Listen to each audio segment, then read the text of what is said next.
В эфире Турбаза. Сегодня речь в программе пойдет об инвестициях в туротрасль. Насколько инвестирование в туризм эффективны и окупаемы? Куда лучше вкладываться? Выгодно ли инвестировать в Абхазию? Об этом будем говорить с Дмитрием Петровым, коммерческим директором российской компании «Девелопера». Здравствуйте, Дмитрий. Добрый день. Итак, вопрос об инвестициях в туротрасль. Насколько он актуален? Является ли это вообще основным вопросом для развития туристической сферы, я имею в виду инвестирование? Однозначно, да. Я сегодня специально себе в помощь позвал искусственный интеллект, вопросы позадавал ему специально, чтобы это было не только мое сугубо субъективное мнение, но и опираться на то, что ChatGPT говорит про инвестиции, в частности, инвестиции в Абхазию. Инвестиции, конечно, важны. Причем они важны как на частном уровне, так и на государственном. То есть государство должно отвечать за инфраструктуру, за инвестиции в инфраструктуру, а бизнес должен отвечать за инвестиции в непосредственные объекты туротрасли, будь то средства размещения, либо какие-то туристически привлекательные места и так далее. Что вообще говорит, скажем так, российский опыт по поводу инвестирования в туротрасль, и в частности опыт вашей компании? Мы знаем, что у вас большая компания, в Челябинске расположен офис, и работаете по всей стране и даже в Абхазии. У нас уже 15 лет мы строим в Челябинске. Сейчас готовимся к проектам на новых территориях, в Донецке в частности. И в Абхазии мы уже 2 года работаем. На самом деле в туротрасль мы инвестируем впервые именно в Абхазии. То есть в России мы занимаемся строительством многоквартирных домов, строим дома. В целом, инвестиции – это кровь экономики. Без них ничего не развивается. Для средств размещения, для туризма крайне важно не просто инвестиции, а не прекращающиеся. Потому что то, что построено 5 лет назад, уже устарело, уже требует реновации и так далее. И в целом сегодняшнем можно констатировать, что российский потребитель, а российский потребитель, он актуален для России, для Абхазии, в основном именно он там присутствует, достаточно избалован на сегодняшний день. И как в Анапе в 2000 году, когда там сдавалось все вплоть до туалета, это уже никого не устраивает. Всем хочется красоты, чистоты и перспективы. Да, то есть другой уровень и сервиса, и мест размещения. Я всегда шучу, что очень странно жить в 100-метровой квартире в хорошем месте, чтобы потом заплатить много денег и ехать отдыхать в маленькую квартиру в плохом месте. Это нелогично. Так, как инвестировать в туризм? Как предприниматели решают, куда? Мы сейчас все-таки говорим про Абхазию, наверное, да? Общую картину понятий уже как преломление на примере Абхазии. Прежде всего, конечно, важен порог входа, потому что если у тебя есть, например, 50 миллионов рублей, то входить в строительство крупной гостиницы никакого смысла нету. Второй момент – это кредитное плечо. То есть, грубо говоря, имея 50 миллионов в России, ты можешь рассчитывать построить объект за 500 миллионов. Имея 50 миллионов в Абхазии, ты можешь рассчитывать построить объект за 50 миллионов. То есть, нет кредитного плеча. И это, конечно, очень сильно меняет правила игры. Дальше это оборачиваемость, соответственно. Скорость стройки, скорость оформления документов, прозрачность, защита на законодательном уровне. Все это влияет, конечно, потому что человек, по сути, облагораживает то место, где он находится. Вопрос с самим местом, на каком основании оно ему принадлежит. Это земля в аренде, или это в собственности, или еще какие-то механизмы предусмотрены здесь. В России очень популярно сейчас строительство кемпингов, глэмпингов, потому что очень относительно небольшой порог входа, то есть, грубо говоря, за 10-15 миллионов можно поставить 10-15 палаток, но в России больше земли для инвестиций, потому что, например, в Челябинской области у нас 2000 озер, из них примерно 500 являются чистыми, пригодными для купания, красивыми, и, пожалуйста, ты на берегу озера ставишь палатки, люди приезжают, с удовольствием размещаются, отдыхают. В Абхазии основной останавливающий фактор – это наличие свободных земель. Их действительно мало, при всем том, что страна не такая и маленькая, с учетом небольшого количества проживающих людей. Свободной земли, пригодной для инвестирования, ее немного. И, конечно, всем хочется поближе к морю, а там ее еще меньше. Поэтому, соответственно, порог входа большой, кредитного плеча нет. Это сильно фильтрует количество желающих людей, кто готов в это войти. Мгм. Кстати, вот если говорить о вашем опыте, были ли какие-то, скажем так, сложности? Понятно, что вы говорите о том, что мало земель. Вот этот момент, я так вижу, вы преодолели, но тем не менее, наверняка были еще и другие вопросы. В частности, вот та же самая документация, да, допустим. Как все это Да, дело тут происходило, да? тут С опять чем же как бы вопрос. сталкивается инвестор, скажем так, который хочет в туротрасль вкладываться здесь, в Абхазии? Связывается с непрозрачностью и рисками. То есть это действительно так на сегодняшний день, так как нет единого. Опять же, это не только мои слова, это вот даже можем, я сейчас прям прочитаю, потому что согласен, то, что говорит ChatGPT по поводу Абхазии, это риски. Он рассказывает о том, что есть выгоды, есть риски. Вот риски – это политическая нестабильность. Мы все помним, что в прошлом году было как бы с президентскими выборами, да. Ограниченное международное признание, понятно. Сложности с правовым регулированием, особенно в вопросах собственности на землю.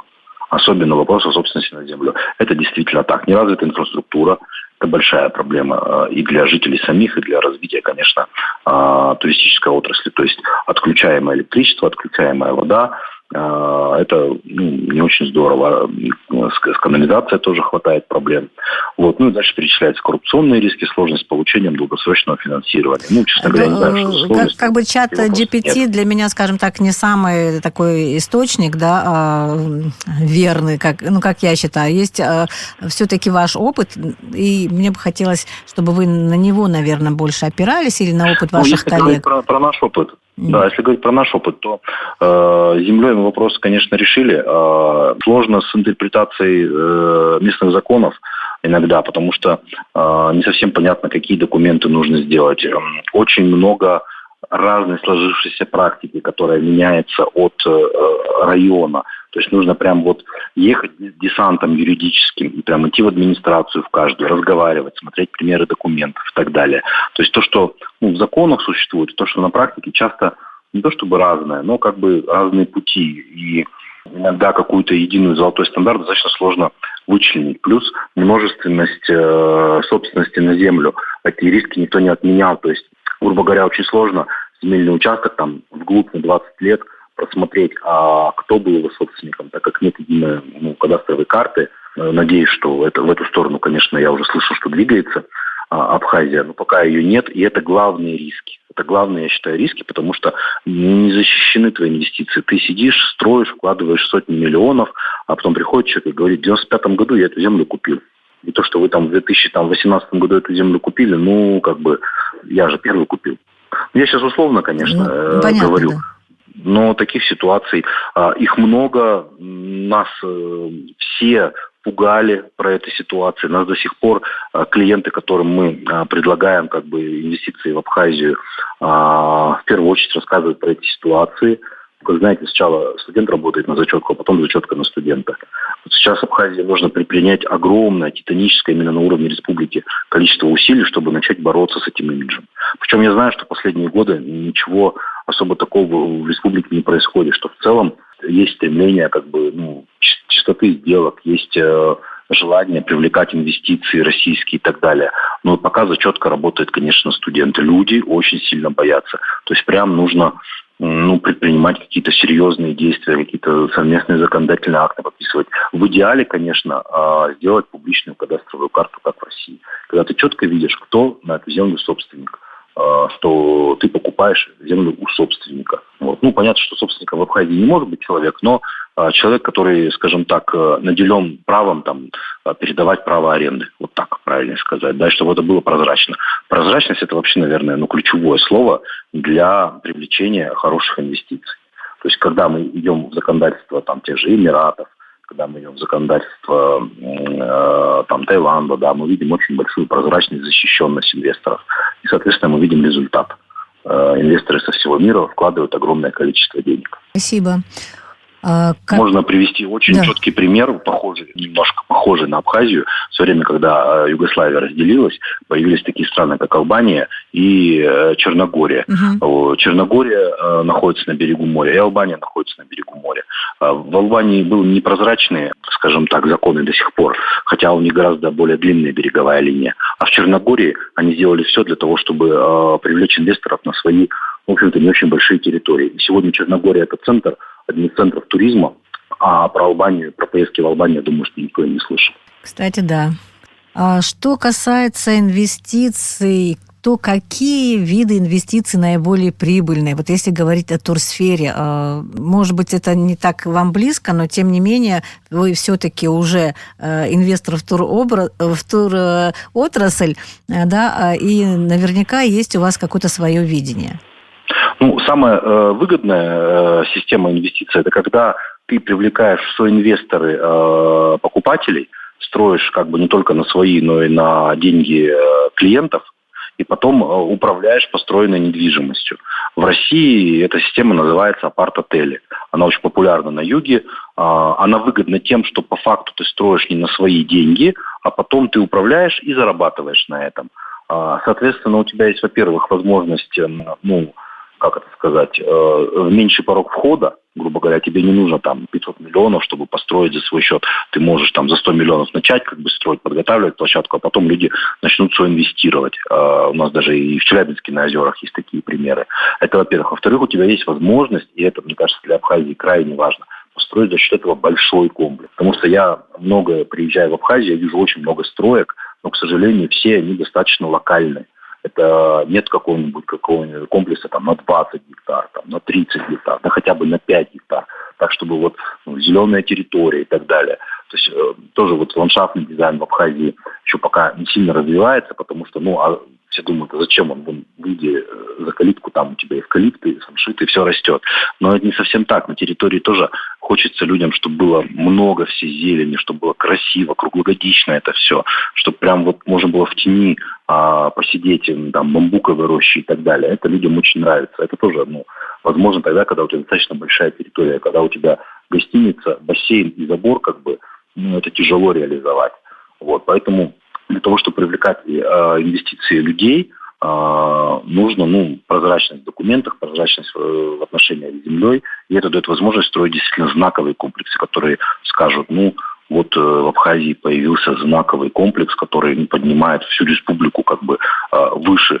То есть, грубо говоря, как Монтера в Сочи, например, да, то есть все там про нее в свое время разговаривали. Скажите, пожалуйста, для Абхазии нужны такие крупные объекты, или же все-таки эффективнее, чтобы были, допустим, среднего, маленького уровня какие-то, допустим, объекты размещения, но чтобы они были как-то повсеместно и желательно равномерно распределены? Или допустим, как вы сказали, это огромный апарт-отель, где много людей, будет ли он заполнен и так далее.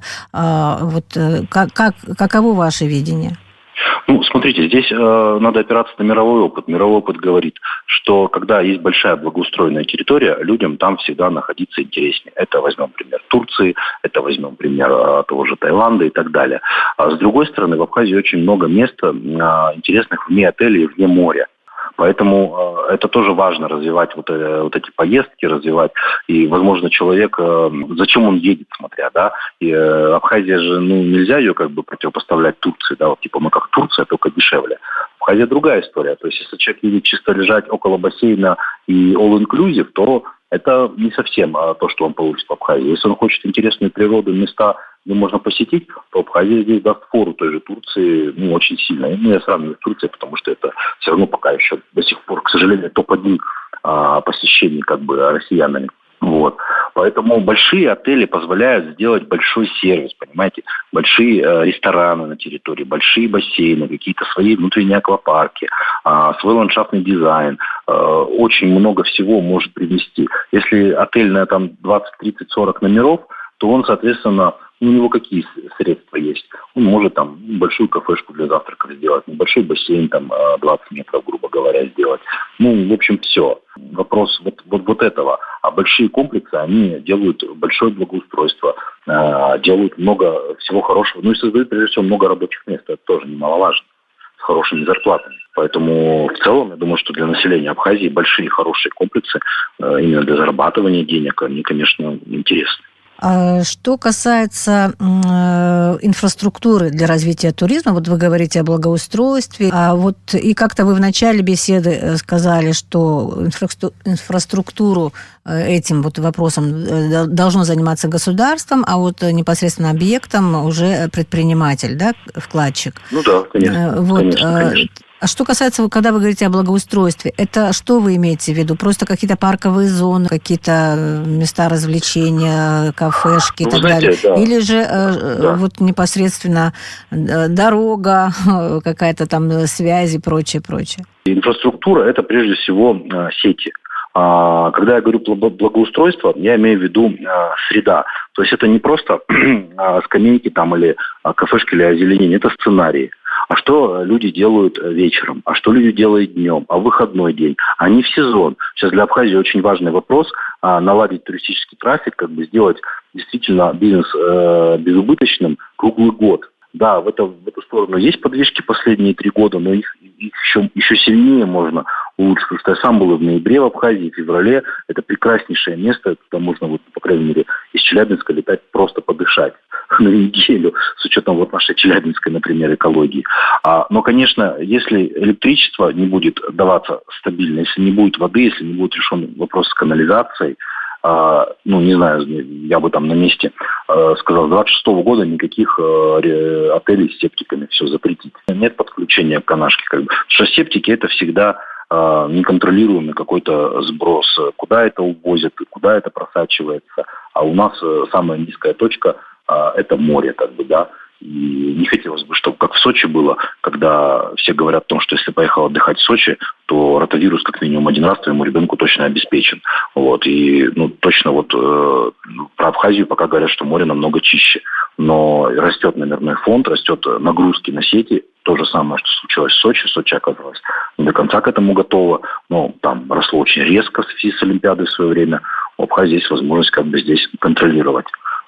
Тем более инвестиции сейчас в инфраструктуру в Абхазии достаточно большие запланированы. Есть ли у вас какая-то информация, что именно планируется? Может быть, какая сфера, да, это строительство опять, или, возможно, какие-то новые туристические маршруты, кстати, вкладывают в это? Ой, слушайте, очень бы хотелось, чтобы свои горнолыжные курорты в Абхазии появились. Для этого есть и места, и, в общем-то, возможности.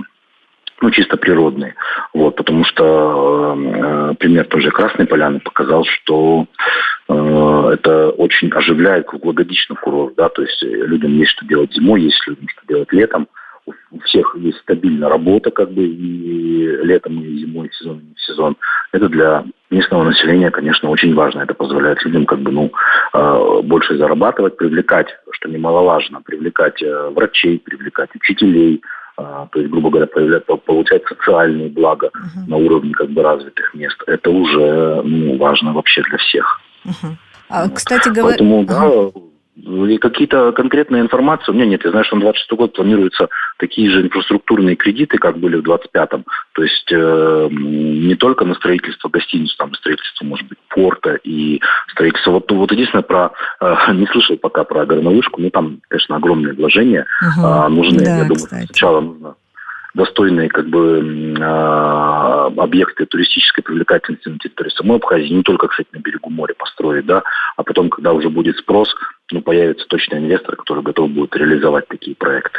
А вы знаете, у нас сейчас как раз есть проект туристический, как раз Россия дает гранты для предпринимателей. Пока, конечно, проекты собирают, заявки собирают с идеями. Это там тот же, насколько я знаю, горнолыжный, какой-то сектор, не знаю, можно ли сказать, что это такой полноценный курорт.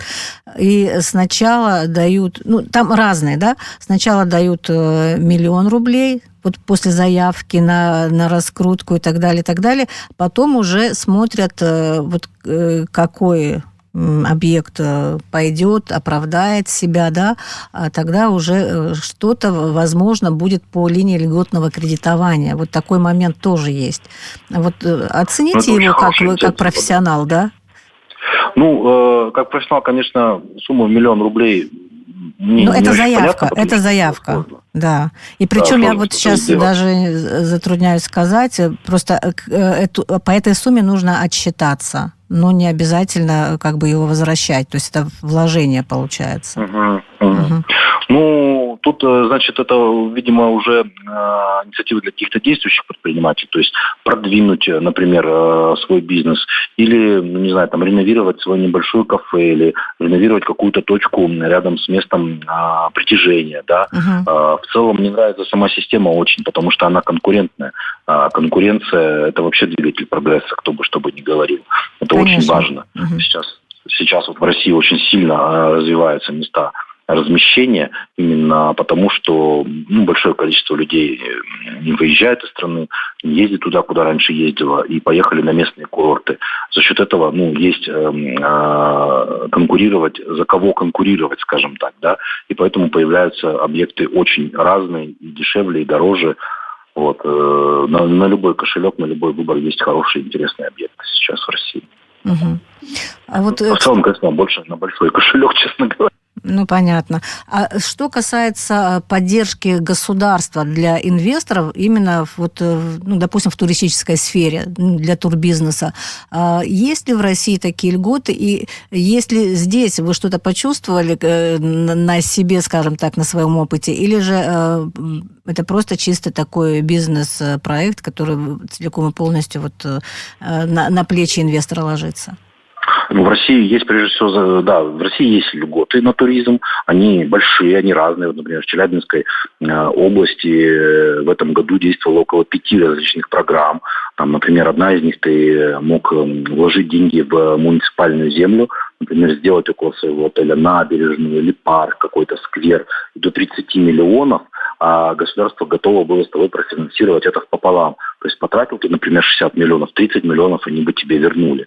То есть, это серьезные суммы, на 60 миллионов можно хорошее благоустройство сделать. Это, кстати, одна из проблем, чего не хватает в Абхазии. Именно вот эта точечная история с строительством отелей. То есть отель, пустырь, отель, пустырь, отель, пустырь. И вот так вот это происходит, да. А что это за пустырь? А что с ним можно сделать, да? А кто собственник пустыря? А почему он с ним ничего не делает? А может быть, надо обратно забрать? А может быть, сделать благоустройство и возместить собственника этого пустыря, который мешает облику Абхазии, ничего с этой землей не делает. Но этот вопрос, который сейчас Россия сама только приходит, начался процесс как-то рекультивации земель, то есть возврат в государственную собственность земель, которые не целевым образом используются. Это, еще такой тоже в России большой путь, в России земли много, а в Абхазии земли мало, поэтому, мне кажется, это тоже очень важный момент. Потому что пустырь, который 15 лет стоит, кому-то принадлежит, но с которым ничего не происходит, он не только не приносит деньги самому владельцу, он еще забирает деньги у всей Абхазии.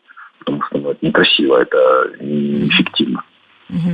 Особенно в таких хороших местах. Скажите, пожалуйста, а выгодно ли, допустим, у нас проблема реновации тоже очень остро стоит, выгодно ли вкладываться именно в переустройство, отеля, или все-таки лучше иметь дело с новым строительством? Как правило, мы сейчас сами строим, у нас называется это КРТ, комплексное развитие территории, когда определенный объем территории, что-то ты строишь с нуля, что-то ты реновируешь, где-то ты за свой счет муниципальную землю благоустраиваешь. Вообще это популярный очень в России сейчас механизм. Он, конечно, выгоден тогда, когда... если ты в России начинаешь в крупном городе что-то строить, просто купи землю, скорее всего, купишь где-то на окраине, что называется, в картофельных полях. Если же ты заходишь в проект реновации, то, конечно, ты, скорее всего, зайдешь в какую-то центральную часть. Потому что, понятно, что самый ветхий фонд, он, как правило, в центре. Соответственно, за счет этого получается выгодно. Потому что, тебе придется что-то снести, кого-то расстелить, кому-то компенсировать, в центре всегда сложнее строить, потому что там сеть на сети, все это что-то переносить, выносить надо. Но за счет локации, за счет местоположения ты можешь оперировать другой ценой продажи или размещения, или И вы сейчас больше говорите все-таки просто о, скажем так, домах, старых, а именно туристические объекты. Это применимо и к старым отелям, которые расположены, как правило, в советское время же тоже соображали очень неплохо. Да. Они, как правило, расположены в крутых местах. И вот в Гагре, например, есть прекрасный пример, там отель «Амра», он реновированный, он, мне кажется, один из лучших вообще отелей. Мне очень нравится, как это сделано. И как раз вот тот минус, про который рассказывают большинство современных отелей, отсутствие озеленения, там отсутствует. Потому что с советских еще времен там как бы большое зеленое насаждение. И, наверное, это один из лучших примеров того, как вот можно реновировать. Может быть, еще какие-то есть. Вот я слышал, в Новом Афоне недавно открылся тоже хороший отель. Тоже, по сути, на месте старого трапезной, по-моему, монастыря. Я там еще не был, но от коллег слышу хорошие отзывы, положительные. Дмитрий, спасибо большое. Еще можно было бы продолжить разговор. Тема большая, действительно интересная. Я надеюсь, что мы в будущем еще обсудим ее и вернемся к этим вопросам. Я напомню, что в программе «Турбаза» сегодня принимал участие Дмитрий Петров, коммерческий директор российской компании «Девелопера», который работает, кстати, на абхазском рынке. И говорили мы о том, насколько эффективно инвестирование в туризм и куда лучше вкладываться. Спасибо вам большое.